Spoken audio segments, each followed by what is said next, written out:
We need to get into today. Um, and as we go through this, we're going to do 3 segments every show. We're going to do pop culture, sports, and what's going on in the political landscape. Um, and we're going to start off here with the pop culture. And what I'm about to say about this is crazy, but I don't care if you are in the political landscape, just regular Joe, um, celebrity.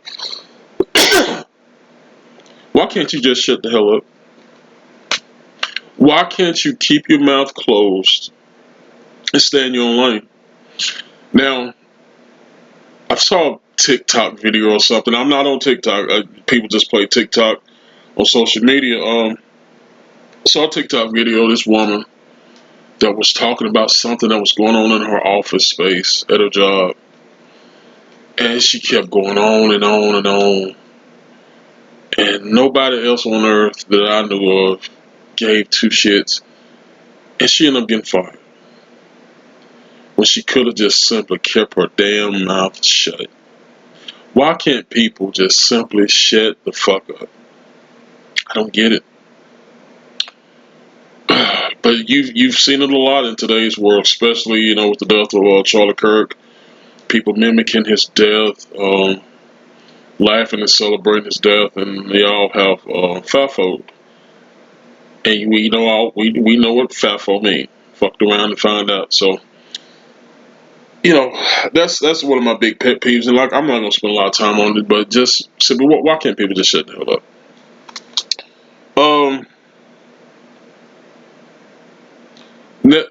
Secondly, I want to reach out and talk about the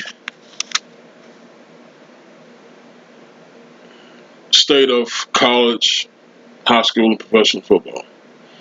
Now, I got to backpedal a little bit, simply because about a year and a half ago, maybe 2 years ago, I walked away from football.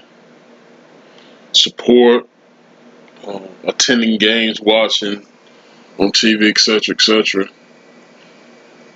I listened to a coach JB, former coach, now big time sports podcaster.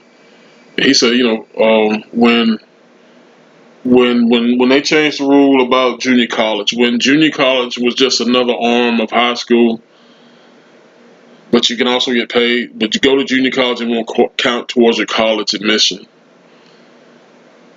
Coach JB said, football is dead. It's not just dying, it's dead. And I agree with him 100%. Now, with our addiction with football, we probably won't see the funeral for a while. But I can't lie to you. This sport has been in my life since I was 3 years old. I asked my daddy for a helmet in the football. And when I was 3, I couldn't be a part of any team, so I went out there and I played against a tree. I jumped over hedge bushes. I did whatever I could to have that football in my hand, that helmet on my head, and running into something. Then when I was 5, I joined the Hamilton Boys Club up in Anderson, Alabama. And since that point, football has just been a big part of me. Now, I'm a Christian first and foremost. Anything else, I'm a Christian. I'm a human being. I'm a child of God. But when I tell you that football has played probably the biggest and had the biggest influence on me, I know at least for 45 years, that'll be a correct statement. Um, Other than God himself, other than Jesus Christ, no entity, no object, no person, no anything has had the biggest influence on me other than football. And just to walk away from it, 2 years ago was hard. But I still love the game. I still love supporting these kids. There's some things that I would never understand. Case in point, went to a game, a high school game, Oxford and Mountain Brook. And Oxford had 4th and an eyelash. Man, shotgun.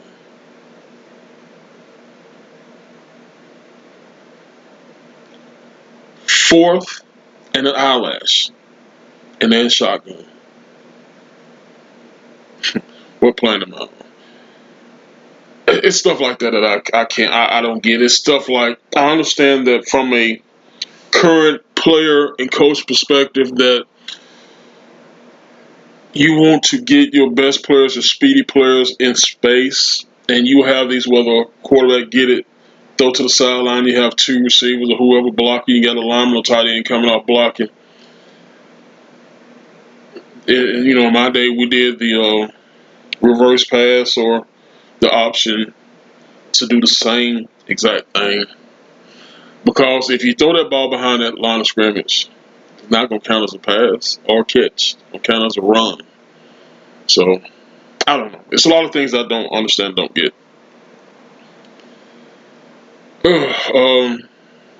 But I have to say that, especially the high school cats, I do want to support them and, get their name out there. College-wise, they're getting paid now, so ain't too much support you can give a college athlete other than supporting his play. But I'm gonna tell you, the majority of your players are chasing dollar bills. They're chasing the bag, and they don't too much care about fan bases. You can't tell me the quarterback at Vanderbilt, Pavia, I think that's his name, came from New Mexico, gives 2 shits about what goes on in Nashville or what goes on in Knoxville or what goes on in Memphis. He's there for the bag. He's getting paid. He's actually doing pretty damn good, and the team itself is doing pretty good. I never thought I would say this about Vandy, but one of the best teams in college football. But my point is, the fans are the last thing on their minds, chasing the bag. But we are going to support these young men. Lastly, I want to dive into politics just a bit. I think as of the recording of this video, that the shutdown is the biggest thing in American politics right now. And it's unbelievable seeing videos of people talking about they're going to go steal if they don't get the SNAP food stamps and stuff like that. Anyway, we got the greatest president of our country's history. He's got good people surrounding him. We have great people in law enforcement and military that is ready to go fight for us. And other than these crazies in the Democratic Party on the liberal left, other than these nutcases, I would say we're in pretty good shape. And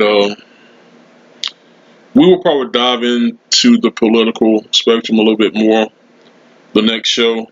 And I want to remind you guys, I have a real job, so I can only do this 2 days a week.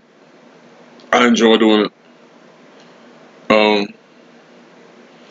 But more likely to be on Tuesdays and Sundays that we can have this dialogue.